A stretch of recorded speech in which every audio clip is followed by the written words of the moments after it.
Welcome, fellow travelers. Mod Maven here, and I'm happy to bring you a review of this beautiful paradise planet. We're here in the Euclid galaxy in a GEC Tier 3 economy, ready to see why you should come explore and maybe even drop a base. We'll dig into what makes this planet and system special and finally give it a vibe score. Let's get to it. Alright, we're calling this one Kermit Cove for this bright green at a distance. So see up close here, it's kind of a golden yellow color, kind of greenish, but then as you kind of get off in the distance there, it's a really bright green for old Mr. Kermit the Frog. So this is fairly unique. Have not run across this really before. This is really pretty with our light blue sky. Awesome ring planet there in the sky as well.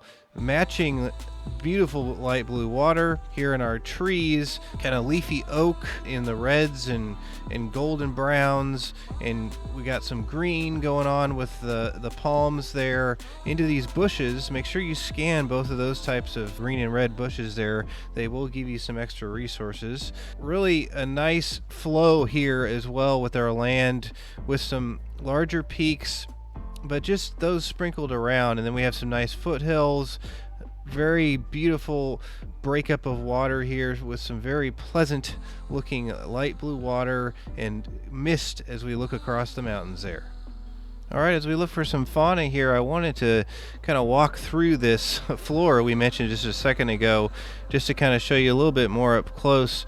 Some of these striped trees and these fairly dense forests that are sprinkled throughout, some nice bushes and some variety in these trees that really makes it very pretty. And here's one of them to start out.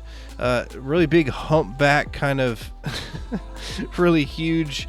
I don't know what that is, but he's big. He shakes the ground. The other gender of that actually has kind of a spiky back on it. Now I did find a Sid here, as they call it, a little guy that fits in pretty well with our Muppet theme. So let's see if we can go find that. Look how tiny these little flying crab things are. We rode one around in a review not too long ago, but these are tiny. I mean, if you need a really small little crab guy to follow you around, you can adopt these and make them companions. Now, I don't think you can ride them, but they're pretty cool. Oh, here we go. There it is. You'll hear it too. If you have your sounds up, you'll hear a little whoosh, whoosh, as they're popping up and looking around. There he is. Let's see if we can get him. Oh, here we go. Yeah, I think he could fit in right with those Muppets. It's pretty awesome. You know, if you ever find a planet with vicious ones of these, get ready to die. It's crazy. Like, they'll just, like, once they see you, I mean, they'll just pop up and start hammering away at you, and it's actually pretty hard to get away because they're quick. Anyway, I don't know if you've ever had that happen, but comment below if you have. Alright, as we're checking this one out, I did want to flip over to our resources and weather. So for this one, we have starbulb, copper, paraffinium, and magnetized ferrite. And then as far as weather, it says temperate. Of course, on a true paradise planet like this one, you're not going to have any kinds of storms, so no worries there. And also, sentinels are low. You'll only run into those on things like a secure building. Alright, as we do our flyover here, I did want to show you kind of a look of the topography and layout of the land, so to speak, from up here. Getting our bright green grass with kind of our yellowish filter. We did see the water earlier on a different spot of the planet, but there are definitely much larger areas of water here. If you need to do any of the Dreams of the Deep mission, you could probably do it here. Try to pop that here and get that done. Like we mentioned, good mix here, a really pleasing mix of kind of these larger mountains that you can actually build on because it's got a little bit of grass up there, and we do have some of the gray sort of meteor type things. This is one of my favorite kind of layouts for land, where you have a really good mix of these islands you can grab, you know, settle an island, so to speak, and then you also have really nice water, really big areas of water, and then just sprinkled throughout some bigger mountains that you can also play around with as far as building.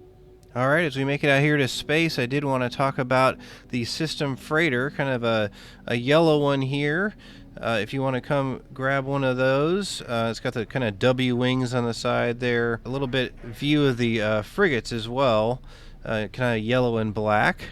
So as we transition to look at the rest of the planets, this time I did some kind of 360 panoramic views on the planet. Let me know what you think of those down in the comments, please. Okay, so for this one, we're actually going to start with the dead moon. This moon is actually orbiting the Paradise Planet, so you get some views of the Paradise Planet from this dead moon. Now, this one does have high sentinels, but it is a low gravity moon, and it has whispering eggs. So you can jump around and pick those up. Those will refine down to 50 nanites a piece. With the low gravity, it's pretty easy to avoid the sentinels. It's a little bit of a challenge too, so it's pretty fun. Our next one is an icebound planet. Now this one has some rings, really nice massive flyers in the blue sky that's there. Not a bad one there, pretty typical. The next one though is not as typical. This one is called an obsidian bead planet. This one actually has red lava, so it has some volcanoes there and a very clear sky during the day. You'll kind of see it in the 360 panorama view here as we're showing that. As we transition over, I wanted to really highlight the rainy planet here. Now this one's really special. So this one has diplos. So we didn't get diplos this time on our Paradise Planet, but we did get them on this rainy planet. So this is a lush planet, so you'll have a storm or two during the day, but it's not too bad. It does though have a red sky, but check out these diplos. This one, especially with the cobra kind of look to it, is very unique and very rare. I've only found one other Paradise Planet anyway that has these cobra type diplos, and they were a little bit smaller. So these are pretty large here in some nice green and gray with white stripes. These are really great looking. And then to round it out, we have a rocky planet. This one has high sentinels and kind of a desert look with some cacti, kind of neutral, kind of dusty looking colors on that one. Alright, let's talk ships in the system. I stood next to my little Guppy exotic there and reloaded and didn't move, and we're getting our first wave coming in here, including a pretty cool looking asymmetrical explorer there. So in any system you're going to have 21 different configurations of ships. That things like the wings and the colors, the cockpit, the engine, things like that. So for this one, since we're in a GEC economy, we're going to have 7 different types of haulers. I'll put up some screenshots of these as we talk about them. There's one right there, a couple of them right there in the middle. So first one I wanted to talk about was a gray and orange one that's right back there. I'll give you a little bit better screenshot of that. We also have a hauler in white and turquoise, and then also a blue and red one that looked pretty good to me. For fighters, we had a gray Viper with Starjumper wings. Pretty basic look, but very nice dark gray on that. I know a lot of people like that.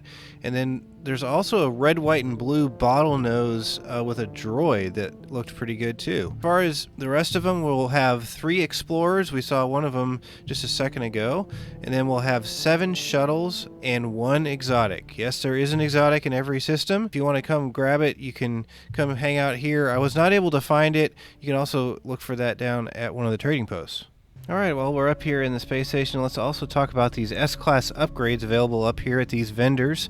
These are on the left-hand side as you come in. So these were gathered on PC, so your results may vary slightly here, but I'll put them up on screen here as more ships kind of coming in and out we can take a look at. So for the exosuit, you actually have 4 different upgrades, which is pretty nice. For the starship, you also have 4. That's actually fairly uncommon there. Positron, photon cannon, Starship Shield, and the Cyclotron, so not bad. As far as the multi-tool, this is a B-class cabinet with 21 slot, dark gray and kind of light gray rifle. I'll put up a screenshot of that for you. You just have a Geology Cannon S-Class upgrade there. As far as notable things for sale, we do have tritium available on both sides. They just keep walking into that corner. There's nothing over there, guys. Hey. Alright, well, we're going to leave them to it. I'll see you down on the planet. We'll give this one a vibe score. See you down there. Now it's time to give this planet a vibe score. The vibe score I give is very subjective, but takes into account a large variety of factors on how it makes me feel just to hang out and vibe for a while. This one's really pretty. This bright blue water that we're walking through. Oh, alright, well, that's cool, man. See you later. Is actually pretty prevalent across the whole planet. Some larger areas of blue. This awesome light blue sky that matches our blue water. And of course, our bright green from a distance grass kind of goes from a golden to a bright green. That's really special. Kind of a color shift on this one. A lot of nice variety of creatures, not only on this planet with our cool looking Sid that we saw earlier, but also those Diplos. On the other planet, the rainy planet here, has some cobra Diplos that are just awesome. All in all, we're going to give this one an 8 out of 10. With that, I'd like to thank you for watching, and if you enjoyed this, please like and subscribe to catch that vibe. Special thanks goes out to my supporters over on buymeacoffee.com. Their support helps me do this as we journey towards the center of Euclid, checking out all these great Paradise Planet. Thanks again for watching, and we'll see you next time. Bye!